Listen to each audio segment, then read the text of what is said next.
A to Z Mysteries, The New Year Dragon Dilemma, Super Edition 5, by Ron Roy. Chapter 3. Dink's father took the kids to the Happy Hamburger around the corner from the Bayside Hotel. They all had the Happy Special, a burger on sourdough bread with thin slices of pickle. "Holden is meeting us here to take you to the parade," Dink's father said. "I asked him to have you back at the hotel no later than 10 o'clock. "Thanks, Dad," Dink said. "Why aren't you coming with us?" "I've been with people and computer problems all day," Mr. Duncan said. "I need some peace and quiet. While you're at the parade, I'll put my feet up and read a good book." Dink thought about the laptop he'd seen in the snack bar at the aquarium. "Dad, how can you draw a picture on a computer?" he asked. He told his dad and the others about the strange picture he'd seen on the laptop. "Most computers have an art function," Mr. Duncan said.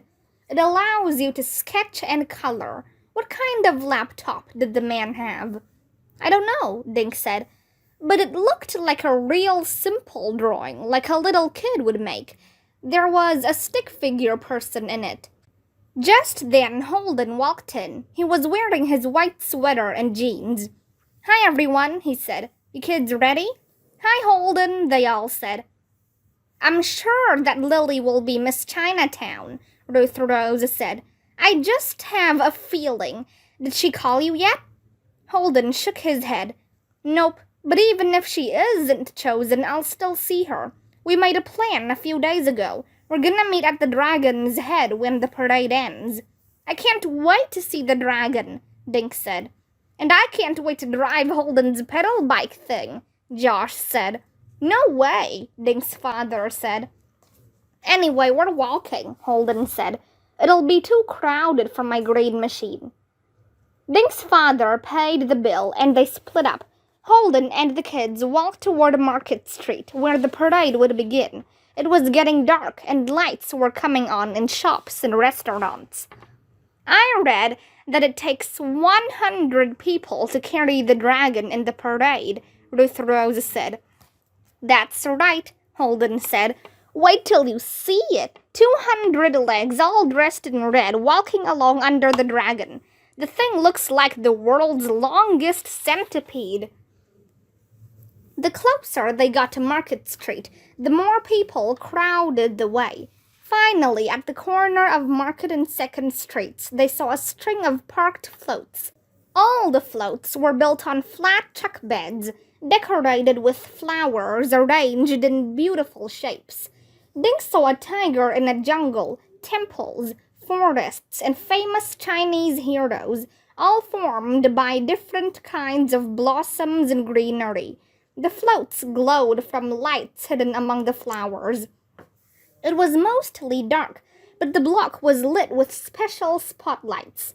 The smell of tasty Chinese food filled the air. Vendors were selling everything from food to balloons to miniature dragons. Little kids in pajamas held their parents' hands. Dink noticed a row of blue porta-potties under a tree. "Stand here and we'll get a great view," Holden said. They were behind a 4-foot-high fence that would keep people out of the path of the parade. "Everything will come right by us," he said. "Wow," said Josh. "How many floats are there?" "I don't know, but this is one of the biggest parades in the world," Holden said. "Which float will Miss Chinatown ride on?" Ruth Rose asked. Holden pointed to one covered in blue and white blossoms. In the center was a white swan, at least 10 feet tall. "That one," he said. "She rides on the swan and throws candy to the kids." "Cool," Josh said. "Chocolate, I hope." "The whole swan is made of blue and white flowers," Holden said. "Lily told me there are 50,000 blossoms on this one float." "Guys, look," Dink said. Off to the side stood a huge warehouse. The doors were open and a bunch of people were carrying the dragon outside. That's where they keep the dragon all year, Holden said. They create the floats in there too. The dragon was the length of 5 school buses. It was decorated with colored cloth, buttons, ribbons, glass beads, and all kinds of things that twinkled in the light. It's so pretty, Ruth Rose said. I thought it would be a scary dragon. Does it breathe fire? Josh asked Holden. No, but check out the lights, Holden said. Colored wires, twisted into ropes, made stripes along the dragon's body. Lights were wrapped around the ropes, making all 200 feet of the dragon's body shine. Dink thought it looked like a giant magical puppet. The dragon's head was taller than Holden. Its mouth was open, showing fangs and a long red tongue. Big glass eyes glistened. 2 dragon horns sprouted from its head. We call him Gum Lung, Holden said. He laughed. Don't ask what it means, because I don't know. The men and women who had brought the dragon out of the warehouse began to prepare it for the parade. Some of the people had dragon masks perched on their foreheads. All of them wore bright red pants. They'll climb underneath Gum Lung and walk him once the parade begins, Holden said. First, there will be fireworks, then Gum Lung comes by, then the floats will drive by. The swan float will be first, carrying Miss Chinatown. I'm keeping my fingers crossed that it's Lily, Ruth Rose said. Holden smiled. Thanks, my fingers have been crossed for a week, he said.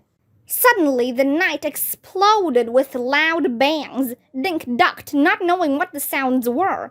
But then he saw an enormous blue shape twinkling in the sky. It was the fireworks. The parade was beginning.